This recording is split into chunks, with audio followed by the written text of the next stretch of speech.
Hello friends, welcome back to my channel. আজ আমি আবারও একটা নতুন ভিডিও নিয়ে চলে এসেছি। আজ যে ভিডিওটা করতে চলেছি তার আগের পার্ট চ্যানেলে অলরেডি আছে, যদি না দেখে থাকেন ভিডিওটা অবশ্যই চেক করে নেবেন। এটা তার নেক্সট পার্ট। আগের পার্টে যে কলকা মোটিভগুলো দেখিয়েছিলাম সেগুলোই ইউজ করে আজ কলকা আর্ট দেখাচ্ছি। ভিডিওটা অবশ্যই শেষ পর্যন্ত দেখবেন। শুধু তোমাকে ভালোবেসে শুকনো নদীতে ডিঙি ভাসিয়েছি মোহনার কাছে এসে।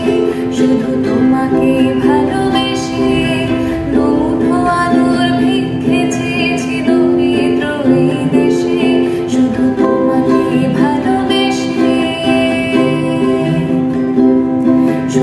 দেন আরও একটা ইজি ওয়েতে কলকা আর্ট দেখাচ্ছি। ঘরের সামনে দাঁড়িয়েছি এসেছিলা পতাকার বেশে। শুধু তোমাকে ভালোবেসে তোমাকে ভালোবাসবো ভেবেছি সত্য যুদ্ধের শেষে। শুধু তোমাকে ভালোবেসে এই পাজর ভরা থ্যাংকস ফর ওয়াচিং।